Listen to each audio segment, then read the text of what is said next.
सगळेच सहकारी लोक सगळेच खरं तर कार्यक्रमाला बराच उशीर झाला आहे आणि तुम्ही बघत असाल मी बराच वेळ माझ्या फोनवर व्यस्त होते. याचं कारण असं की माझा फोन हॅक झाला आहे. कारण इथे मी जेव्हा आले हॅक झाला आहे म्हणजे माझा फोन माझ्या बरोबरीने दुसरं कोणीतरी चालवतंय. इथे हॅक झाल्यावर माझ्या लक्षात आलं माझं व्हॉट्सॲपच उघडेना. म्हणून मी जयंतरावांना म्हटलं की तुम्ही जरा माझ्या मेसेजवर माझा चेक करा फोन. तर जयंतरावांनी नमस्कार पाठवला. तर माझा फोन हॅक झालेला असताना मी काही केलेलं नसताना जयंतरावांना नमस्कार आला. माझा फोन बंद आहे म्हणून मी फोन बंद केला. मी माझं चिप बाहेर काढलं आणि जयंतरावांना म्हटलं आता निरोप पाठवा.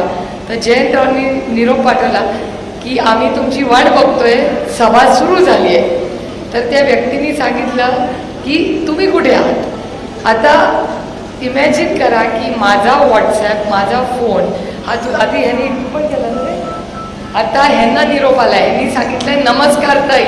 तर त्यांना उत्तर आलंय नमस्कार ताई.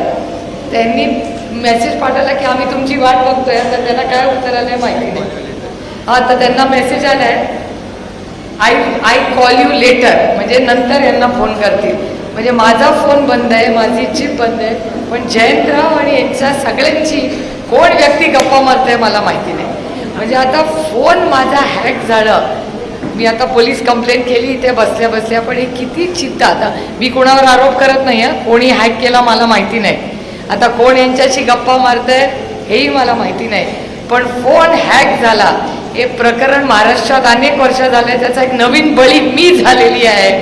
पण ठीक आहे, आता फोन हॅक केला, आपल्या फोनमध्ये लपवण्यासारखं काही नाही. पण फक्त माझ्या नवऱ्याला काही चुकीचे मेसेज पाठवू नका एवढीच त्या हॅकरला विनंती आहे. कारण म्हणजे मला आश्चर्य वाटतंय की हा फोन हॅक कसा झाला आणि कोणी केला, कशासाठी केला. आता SP शी बोलले मी. आता यंत्रणा सुरू झाली आहे. कोणी केला माहिती नाही, यंत्रणा कोणाची असते माहिती नाही. जरूर त्यांनी आपल्या फोनवरनं ऐकावं, सगळं माहिती काढावी.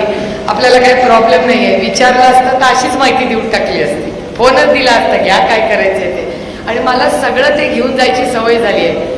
पक्ष नेला, चिन्ह नेलं, अजून काय काय नेतील याची काय गॅरंटी नाही. एक फक्त, बाकी सगळं घेऊन जाऊ शकतात माझ्याकडून, माझे मायबाप मतदार घेऊन जाऊ शकत नाही. हीच राष्ट्रवादी काँग्रेस पक्षाची. आणि खरंच अमोलदादा तुम्ही भाषण करत होता, सॉरी माझं अर्ध लक्ष तुमच्या भाषणाकडे होतं आणि अर्ध फोनमध्ये होतं. कारण का मला माहिती नाही की त्या फोनचा कोणी गैरवापर करू नये. कारण का आता ह्यांना वाटतंय की हे माझ्याशी बोलत आहे. आता त्या माणसाने चुकीचे काही मेसेजेस कुणाला पाठवले, काही व्यवसाय करू, काही करू शकतात. म्हणजे ती व्यक्ती जयंतरावांशी बोलते, ह्यांचे म्हणजे सगळ्यांशीच बोलते ती. आता आणि कुणाला काय काय माझ्या मोबाईलवरनं मेसेज पाठवले हे माहिती नाही. त्यामुळे दुर्दैव आहे की तंत्रज्ञान हे चांगलं आहे पण त्याचा गैरवापर किती होतोय आणि कोण करतंय. आता जमाना खराबी आहे. त्याच्यामुळे आता नक्की माझ्या फोनचा काय उद्योग चालला आहे. ज्यांच्याकडे सगळे मेसेज पाठवून बघा तुम्हाला काय निरोप येत आहेत. आणि मी काही मागा, पैसे मागा, तिकीट मागा, काय पाहिजे ते मागू, बघू तरी काय काय ताकद आहे त्या माणसाची. कळेल तरी किती पाणी मिळेल गप्पा मारणारा. म्हणजे खरंच दुर्दैव आहे की राजकारण आणि त्याची पातळी काय काय परिस्थिती झाली आहे. या मतदारसंघाबद्दल अमोल